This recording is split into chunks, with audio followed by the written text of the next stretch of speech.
Assalamualaikum warahmatullahi wabarakatuh. Alhamdulillahirrabbilalamin. Wabihi nasta'in wala umuri dunia waddin. Wassalatu wassalamu ala asrafil anbiya'i wal mursalin Sayyidina Muhammadin wa ala alihi wa sahbihi ajma'in. Asyhadu an la ilaha illallah wahdahu la syarikalah. Asyhadu anna Muhammadan abduhu wa rasuluh la nabiyya ba'dah. Amma ba'du.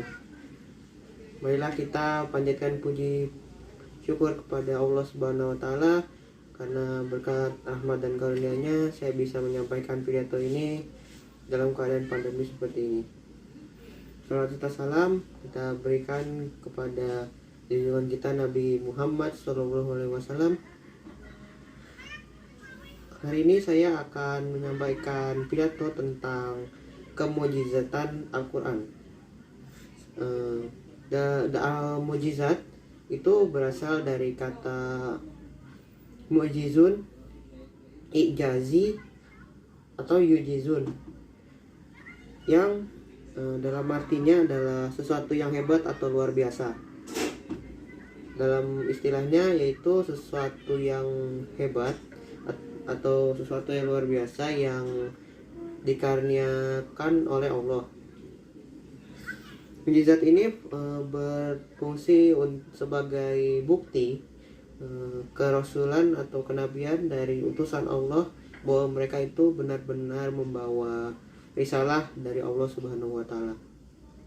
Biasanya mukjizat itu berupa sesuatu yang berharga, atau bisa juga suatu keunggulan yang dianggap oleh kaum itu atau kaum yang diutus.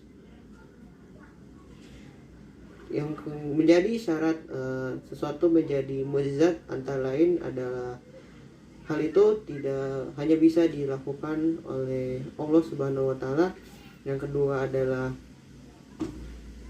menentang atau bertentangan dengan kebiasaan atau hukum alam. Lalu hal itu terjadi atau mukjizat itu terjadi pada saat ada penolakan terhadap pada suatu kaum kepada kenabian dari utusan Allah. Mukjizat dapat dibedakan menjadi dua. Yang pertama adalah mukjizat isi atau mukjizat kasat mata. Yang kedua adalah mukjizat manawi atau mukjizat yang tidak kasat mata. Dari namanya kita sudah dapat mengetahui perbedaan antara kedua mukjizat ini.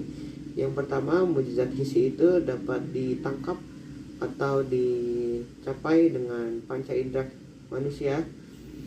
Yang kedua yaitu yang maknawi, yang hanya dapat digapai dengan akli atau intelektual atau batin.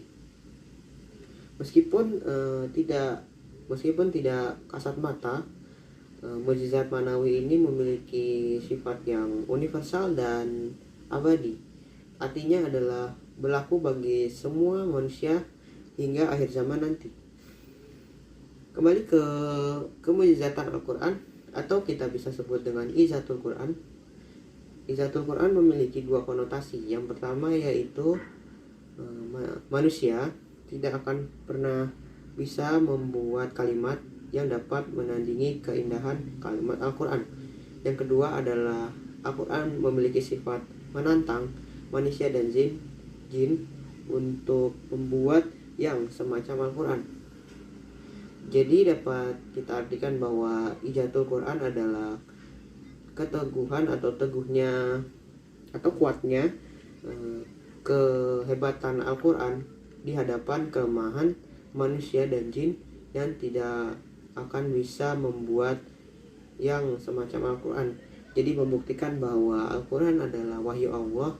Selain itu juga membuktikan bahwa Nabi Muhammad adalah utusan Allah. Tentu kita bertanya-tanya kenapa Al-Quran itu adalah mukjizat. Beberapa aspek yang membuat Al-Quran adalah mukjizat antaranya adalah gaya bahasanya, yaitu atau uslubnya, yaitu tidak dapat ditandingi oleh siapapun, termasuk oleh sastrawan Arab. Lalu itu membuat mereka terpesona. Lalu juga keserasian Al-Quran itu dapat dirasakan oleh seluruh lapisan manusia dan sesuai dengan akal dan perasaan mereka. Keindahan Al-Quran dapat kita lihat dalam lafaz dan kalimatnya. Selain indah, kalimat Al-Quran juga lugas, mudah dimengerti. Selain dalam lafaz dan kalimat, keindahan Al-Quran itu juga mencakup ketelitian, keteraturan, dan keseimbangan di dalam Al-Quran. Yang selanjutnya adalah dalam segi isi kandungannya. Jadi Al-Quran itu mengandung nilai yang sangat baik. Jadi diantaranya adalah hal-hal yang goib. Hal yang goib di sini maksudnya adalah sesuatu yang berkaitan dengan peristiwa yang terjadi di masa lalu, seperti kisah para nabi, kisah suatu kaum, dan hal lain. Yang kedua adalah peristiwa yang akan terjadi di dunia dan di akhirat. Misalnya adalah hari kiamat dan peristiwa padang mahsyar.